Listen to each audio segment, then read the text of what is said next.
जी, मैं हूँ राना ताहिर और आज हम पहुँचे हैं मोहसन के करीब। रात एक हादसा हुआ है वहाँ पर।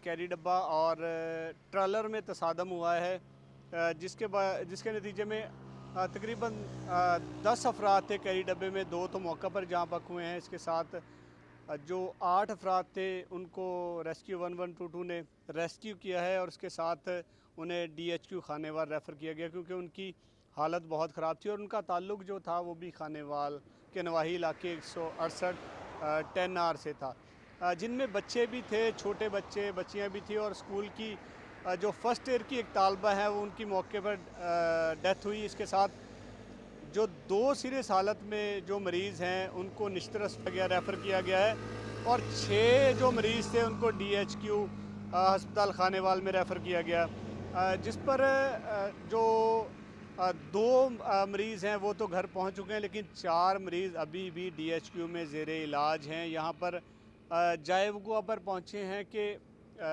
आखिर वजह क्या बनी, किसकी गलती थी, नेगलिजेंसी किसकी थी। तो कैमरेमैन मेरे मंसूर से कहते हैं कि आपको दिखाए ट्रेलर था। ट्रेलर ने यहाँ से कुछ आलू उठाने थे तो उसने ऐसे सीधा गया है। फिर उसने देखा है कि जो मोटरवे पुलिस हकाम बता रहे हैं कि अगर लोड वो करेगा तो उसे बैग लेके जाना बड़ा मुश्किल होगा, तो उसने इसी तरह ट्रेलर को यहाँ एक छोटे रोड से, ये सामने हाईवे रोड है, दिखाएं मंसूर भाई हाईवे रोड, यहाँ पर उन्हें ट्रेलर को बैक करना शुरू किया। तो बैक करते करते वो सड़क के बीच में आ गया। पीछे से कैरी डब्बा ये आ रहा था, क्योंकि रात का वक्त था, अंधेरा था, ट्राले के साइड पे भी कोई लाइटें नहीं हैं, तो वो कैरी डब्बा इसके ट्रालर में टकरा गया। सड़क पे खून भी पड़ा है और दीगर चीज़ें भी हैं। इसमें सारी जो नेगलिजेंसी बताई जाती है वो ट्रालर की है, ट्रालर नंबर मौजूद है। इसके बाद जो पुलिस थी वो टाल मटोल करती रही कि मुकदमा दर्ज अभी तक रात नहीं किया गया। सुबह जब मीडिया ने कॉन्टैक्ट किया तो फिर उसके बाद मुकदमा दर्ज हुआ। उसमें जो दफ़ात थी वो 322 हैं, 427 है और 337। तो इन दफ़ात के जो तहत है मुकदमा दर्ज किया, लेकिन सारी दफ़ात जो हैं वो किसी संगीन नौयत की नहीं है। एक ट्रैफिक हादसे के तौर पर उसको पेश किया जा रहा है। हालांकि इसमें ड्राइवर की नेगलिजेंसी थी और मोटरवे हुकाम के मुताबिक अगर उनके बस में होता तो ड्राइवर को ऐसी सज़ा दिलवाते या फिर ट्रेलर मालकान जो है उनको ऐसी सज़ा दिलवाते कि वो ज़िंदगी भर ड्राइविंग ना कर सकता। ज़िंदगी भर ड्राइविंग ना करना तो इतना बड़ा मामला नहीं है, लेकिन 2 अफराद की मौत हो जाना, उसके साथ जो ज़ख्मी हैं इंतहाई सीरियस हालत में, वो ज़िंदगी भर चल सकते हैं या नहीं, अपने बाजू हिला सकते हैं या नहीं, उनको पूरी ज़िंदगी अपनी माजूरी में गिरानी पड़ेगी। एक बहुत बड़ा वाक़या था, पुलिस को हरकत में आना चाहिए था, लेकिन इसके पुलिस जो मोटरवे हुकाम हैं वो उनका कहना था कि DSP साहब जो हैं वो छुट्टी पर हैं, जब वो आएंगे वो अपना मौक़िफ़ बयान करेंगे। इसके बाद अब चलेंगे मुकामी थाने में, SHO साहब का भी मौक़िफ़ लेते हैं। यहाँ पर कुछ आई विटनेस हैं, उनसे भी इसी वाले से बात करते हैं कि वो क्या कहना चाहेंगे। भाईजान क्या हाल है, ठीक है? यहाँ पर हादसा पेश आया, क्या वजह बनी, क्या वजह? सर जी, ट्राला इधर से वापस आ रहा था ना, तो इस साइड से ये कैरी डब्बा आया बड़ी तेज़ी के साथ, तो आपस में इनकी टक्कर हो गई। तो बहुत बुरी तरह इसका एक्सीडेंट होया। जो कैरी डब्बा है उसकी छत जो है ऊपर से सारी उतर गई थी, इधर उल्टा हो गया था। हमने भाग के इनको उठाया। एक बंदा यहाँ पे मौके पे ही मर गया था ना, तो एक औरत थी, उसकी बेटी, वो भी मौके पे डेथ हो गई थी उसकी। बाकी जो ज़ख्मी हैं वो 2 से 3 जो है वो ज़ख्मी थी। औरतें बड़ी थी, 3 बच्चे थे, एक बच्चे की हालत बहुत ज़्यादा नाजुक थी। अच्छा, इस वाक़े में आप देखते हैं, आप तो मौके पर मौजूद थे, कसूर किसका?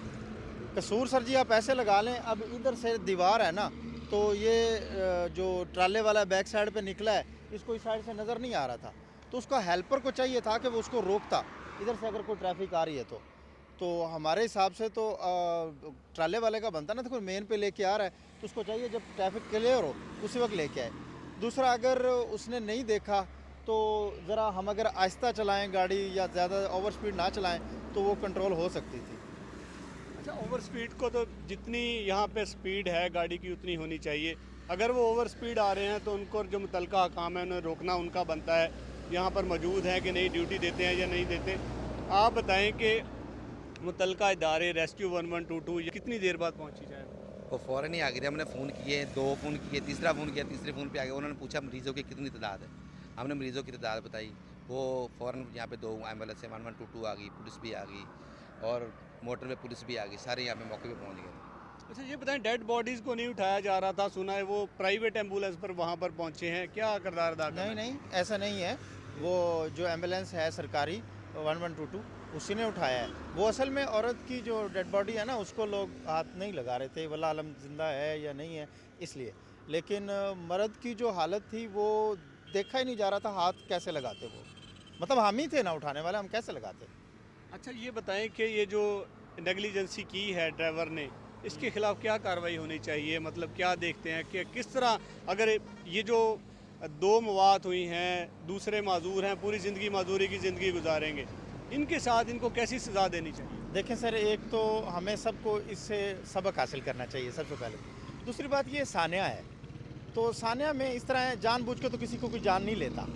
बाकी जो इदारे हैं अपना कानून नाफिज करने वाले, वो बेहतर समझते हैं इनको किस किस्म की सज़ा देनी चाहिए। ऐसे हम आप एक हम इंसान हैं, इतना बुरा हादसा अपनी आंखों से देखा, तो क्या दिल किया, क्या एहसासात थे, क्या जज्बात? देखें, इंसानियत के नाते से एक मिसाली सज़ा तो होनी चाहिए कोई ना कोई, ताकि आइंदा के जो लोग हैं वो सबक हासिल करें और एहतियात बरतें, जो है वो इसमें ना जितनी हो सके एहतियात करें।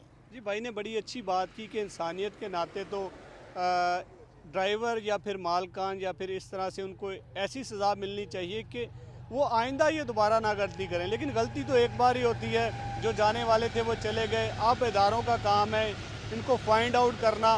ड्राइवर मौके से भाग गया है, ड्राइवर का लाइसेंस था या नहीं, तो उसका जिस तरह से सर्टिफिकेट था, इसका ट्रॉलर का फिटनेस सर्टिफिकेट है कि नहीं, लाइट्स वगैरह लगी हैं कि नहीं, उसका रूट कौन सा है, कहाँ से आ रहा था, कहाँ से जा रहा था, तो ये चीज़ें जो इन चीज़ों के बारे में तहकीकात करना अदारों का काम है और इसके बाद जो है कार्रवाई करना भी अदारों का काम। ट्रेलर की हालत भी आपको दिखाते हैं, इसका नंबर क्या है, इसमें वजह क्या आखिर बनी। ट्रेलर की ये जो साइड है ये जीटी रोड पर थी, हाईवे रोड है, इस पर थी, तो इस पर ना कोई लाइट लगी हुई है। दिखाएं मंसूर भाई ट्रेलर के हालात, इस पर कोई भी लाइट नहीं है साइड पे, क्योंकि ये वाली साइड सारी रोड पर थी। तो जिस तरह से रोड को बंद किया जाता है, ब्लॉक किया जाता है, उस तरह से रोड ब्लॉक हुआ। अब ट्रैफिक रोड पर जाने वाले को तो कोई पता नहीं है कि सामने से अचानक जो है वो रोड ब्लॉक भी हो सकता है, क्योंकि इसने बेवकूफ़ी की, बैक करने की कोशिश की तो पूरे रोड पे आ गया, रोड को ब्लॉक कर दिया, साइड पे कोई लाइट नहीं है। ये लाइट्स चेक करना भी इदारों का काम है। आखिर कोई व्हीकल रोड पर चलती है, उसको जो फिटनेस सर्टिफिकेट दिया जाता है, तो फिर जो फिटनेस सर्टिफिकेट आखिर मिलता कैसे है, क्योंकि इस पर लाइट्स नहीं है। ये बैक साइड है, बैक साइड से ये जो लाइटिंग है, ये गियर, जब बैक गियर लगता है तो लाइटें ऑन हो जाती हैं, तो ये जो रोड पर चलने वाले मुसाफिरों को साफ पता चल जाता है कि ये बैक हो रही है। लेकिन साइड पर भी लाइटें होनी चाहिए, जिस तरह से गाड़ियों की साइड पर लाइटें होती हैं, इस साइड पे भी लाइट नहीं है जी। अच्छा, ये इसने सारा उसको ये लगा है, तो फिर ये चीज़ जो है ना सारी उसकी छत इसने सारी छत उड़ा दी है सारी। ये रोड पे आ गया इस साइड से। ये ट्रेलर जो है इसकी लाइटें साइड पे नहीं है, तो ये रोड पे कैसे आया, या फिर इसको फिटनेस सर्टिफिकेट आखिर कैसे मिला, ये तहकीक होना जो है वो लाजमी है। कैरी डब्बे के हालात भी दिखाते हैं कि उसके हालात क्या हैं, इससे टकरा कर क्या हुए, कैसा एक खौफनाक हादसा था ये।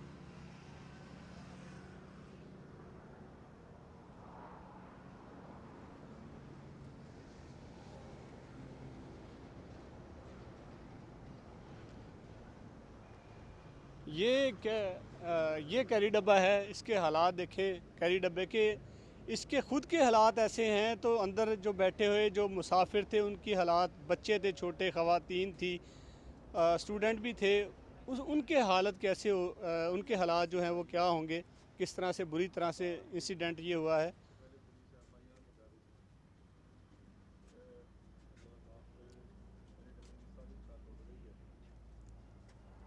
अब ज़ख्मी जो हैं वो अस्पताल में हैं, 2 की मौत हो चुकी है, 2 जो हैं वो अपने घर जा चुकी हैं फ़र्स्ट एड के बाद।